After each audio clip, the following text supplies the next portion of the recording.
ായി പറയട്ടെ, സംഘടനാ വൈരാഗ്യത്തിന്റെ പേരിൽ മരിച്ചുപോകുന്ന മയ്യിത്തുകൾ പോലും മുസ്ലിം ഖബർസ്ഥാനുകളിൽ മറവ് ചെയ്യാൻ കഴിയാത്ത വിധത്തിലുള്ള വൈരാഗ്യം നമ്മുടെ നാടുകളിലുണ്ടെങ്കിൽ അള്ളാഹുവിനെ വിചാരിച്ച് ഏത് പ്രസ്ഥാനക്കാരും അള്ളാഹുവിനെ വിചാരിച്ചിട്ടൊന്ന് താഴ്ന്നുകൊടുത്തോ, നമ്മളാരും ഒരു മുസ്ലിമിന്റെ മയ്യിത്ത് പോലും മറവ് ചെയ്യാൻ സാധിക്കില്ലെന്നോ, പ്രസ്ഥാനക്കാരനല്ലെന്നോ പാർട്ടിക്കാരനല്ലെന്നോ പറഞ്ഞ് ഒരു മുസ്ലിമായ മനുഷ്യൻ മരിച്ചു കഴിഞ്ഞാൽ ഒരു മുസ്ലിമായ മനുഷ്യന് മയ്യിത്ത് നിസ്കരിക്കണമെന്നാണ്. അവന്റെ പാർട്ടി അവിടെ പ്രശ്നമല്ല.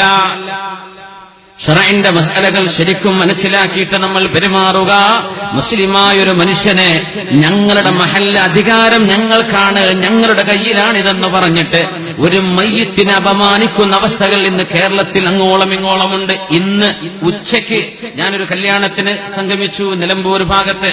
അവിടെ ഒരു പോലീസ് ഉദ്യോഗസ്ഥൻ കുറച്ചങ്ങ് വഴിക്കടവ് ഭാഗത്ത് ജോലി ചെയ്യുന്ന പോലീസുകാരനോട് പറഞ്ഞു, ഇങ്ങനെ 1-2 കേസുകളുണ്ടായി. അഹ്ലുസുന്ന വൽ ജമാഅത്തിൽ വിശ്വസിക്കുന്ന 2 വിഭാഗം മയ്യിത്ത് ഞങ്ങൾ മറവ് ചെയ്യാൻ വിടില്ല, ആരും ഇത് ചെയ്തു പോവല്ലേ, ആരും ഇങ്ങനെ ആർക്ക് വേണ്ടിയാണ് ഈ വാശി? ഈ പറയുന്നവർ മരിക്കില്ലേ? നിങ്ങളുടെ മയ്യിത്ത് ഭസ്മമായി ചാരമായി ഏതെങ്കിലും കത്തിപ്പിടിച്ച കെട്ടിടത്തിനുള്ളിലാണോ കിടന്നു മരിക്കുന്നത്? അതല്ല ഒരു വെള്ളപ്പൊക്കത്തിൽ ഒഴുകിപ്പോവുകയാണോ? ചീഞ്ഞളിഞ്ഞു മനുഷ്യൻ പോലും കാണാൻ കഴിയാതെ മയ്യിത്ത് പോലും കിട്ടാതെ ദുർഗന്ധം വമിച്ച് കിടക്കുകയാണോ നിങ്ങളുണ്ടാവുക? ആർക്കറിയാം? ഒരു മുസ്ലിമായ മനുഷ്യൻ നമ്മുടെ മഹല്ലിൽ മരിച്ചു കഴിഞ്ഞാൽ ഏത് നാട്ടുകാരനാണെങ്കിൽ പോലും, അങ്ങനല്ലേ, ഏത് നാട്ടുകാരനാണെങ്കിൽ പോലും അവൻ മുസ്ലിമാണോ അവൾ മുസ്ലിമത്താണോ, അവരുടെ ജനാസയെ കുളിപ്പിക്കലും കഫൻ ചെയ്യലും മറവ് ചെയ്യലും ആ നാട്ടുകാരുടെ ബാധ്യതയാണ്, ഹക്കാണ് എന്ന് പഠിപ്പിച്ച അല്ലാഹുവിന്റെ ദീനിന്റെ അഹ്ലുസുന്ന വൽ ജമാഅത്തിന്റെ അഖീദ വിശ്വസിക്കുന്ന അല്ലാഹുവിന്റെ ദീനിന്റെ നിയമങ്ങൾ അംഗീകരിക്കുന്നവരാണ് മുസ്ലിമീങ്ങളെങ്കിൽ ഏത് പാർട്ടി എന്നല്ല ഞാൻ പറയുന്നത്, ആരായിരുന്നാലും ശരി, ഏത് പ്രസ്ഥാനക്കാരായിരുന്നാലും ശരി, ശാസ്ത്രവും പരസ്പരമായ വൈരാഗ്യവും എന്തുണ്ടാവട്ടെ, അഭിപ്രായ വ്യത്യാസങ്ങൾ തമ്മിൽ തല്ലാനുള്ളതാണോ? അഭിപ്രായ വ്യത്യാസങ്ങൾ ആരോഗ്യപരമായ സംവാദങ്ങളിലൂടെ, പാണ്ഡിത്യമുള്ള ആളുകളുടെ ചർച്ചകളിലൂടെ സത്യവും അസത്യവും മനസ്സിലാക്കാനുള്ള തന്റെ ഇടം മനുഷ്യർക്കുണ്ടല്ലോ. അഭിപ്രായ വ്യത്യാസങ്ങളിൽ ഇങ്ങനെയുണ്ടോ ഒരു ശത്രുത? ഈ ശത്രുത എത്ര കാലമാണ് നമ്മൾ കൊണ്ടു നടക്കാൻ പോകുന്നത്? എത്ര കാലമാണ് നമ്മൾ കൊണ്ടു നടക്കാൻ പോകുന്നത്? മരിച്ച മയ്യിത്തുകളുടെ പേരിൽ കണക്ക് പറഞ്ഞിട്ട് ആ മയ്യിത്തിനെ ഞങ്ങൾ മറവ് ചെയ്യാൻ വിടില്ല എന്ന് പറയാൻ ആരാണോ നിനക്ക് അധികാരം തന്നത്? നിന്റെ കയ്യിൽ പള്ളിയുടെയോ മഹല്ലത്തിന്റെയോ അധികാരം നിന്റെ കയ്യിൽ ഏൽപ്പിച്ചത് ആരാണ്? ആ അധികാരം തന്ന പടച്ചതമ്പുരാനോട് നിനക്ക് ഉത്തരവാദിത്തമില്ലേ?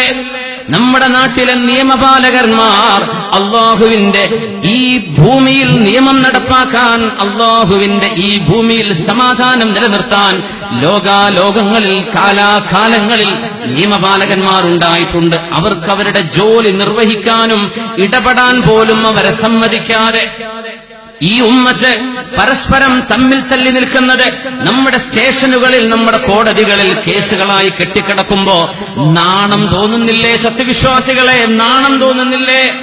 ഇന്നെന്നോട് സംസാരിച്ച പോലീസുകാരൻ അദ്ദേഹം പറഞ്ഞു, ഞങ്ങൾ പോലീസുകാർക്കിടയിൽ തന്നെ നാണക്കേട് ഞങ്ങൾക്ക്. മുസ്ലിമീങ്ങൾ 2 വിഭാഗവും അഹ്ലുസുന്നയിൽ വിശ്വസിക്കുന്നവര്, എന്നിട്ട് മയ്യിത്തിന്റെ പേരിൽ മറവ് ചെയ്യില്ല എന്ന് പറഞ്ഞപ്പോ സ്റ്റേഷനിലെ SI പറയുന്നത്, ഞാൻ എന്റെ ഉത്തരവാദിത്വത്തിൽ നിങ്ങൾ മറവ് ചെയ്തേക്കുക. എവിടെയെത്തി നമ്മുടെ കാലം? നമ്മുടെ മഹല്ലും മെഹ്റാബും നമ്മുടെ ജുമുഅയും ജുമുഅത്ത് പള്ളിയുടെ സംവിധാനങ്ങളും മഹല്ല് ഭരണവും എവിടെയെത്തി? ഇങ്ങനെ താറടിക്കാവതാണോ? അഭിപ്രായ വ്യത്യാസത്തിന്റെ പേരിൽ മനുഷ്യന്റെ ജീവനും മയ്യത്തിനും വിലയില്ലാതെ പോകുന്ന ഈ അഹങ്കാരത്തിന്റെ പ്രവർത്തനം ഇനി അവസാനിപ്പിച്ചില്ലെങ്കിൽ അല്ലാഹു റബ്ബുൽ ഇസ്സത്ത് അതിന് തടയായി നിൽക്കുന്ന മനുഷ്യന്മാരെ ഈ സമുദായത്തിന് മാതൃകയാകത്തക്ക വിധത്തിലുള്ള ശിക്ഷ കൊടുത്തിട്ടാണ് ഈ ലോകത്ത് കൊണ്ടുപോവുക. ബോധമുള്ളവർ മനസ്സിലാക്കുക. അതുകൊണ്ട് അഭിപ്രായ വ്യത്യാസങ്ങൾ മാറ്റിവെച്ചേക്കുക. തമ്മിൽ തല്ലാനുള്ള അല്ല അത്. കാലാകാലങ്ങളിൽ അഭിപ്രായ വ്യത്യാസങ്ങൾ ഉണ്ടായിട്ടുണ്ടല്ലോ ഈ സമുദായത്തിൽ. ഹക്ക് എവിടെയാണ്, സത്യം എവിടെയാണ്, എവിടെയാണ് വിജയം കിടക്കുന്നത്, ഏതാണ് തറവാട്, എവിടെയാണ് പണ്ഡിതന്മാർ നിൽക്കുന്നത്, എവിടെയാണ് സത്യസന്ധരായ ആളുകൾ നിൽക്കുന്നത്, ഇത് വേർതിരിച്ചു മനസ്സിലാക്കാനുള്ള തന്റെ ഇടം സാമാന്യ ജനങ്ങൾക്കുണ്ട് എന്നിരിക്കെ ഇതുപോലെയുള്ള വൈരാഗ്യം കാണിക്കേണ്ട ആവശ്യമുണ്ടോ? അതുകൊണ്ട് അല്ലാഹുവിനെ പേടിക്കുക.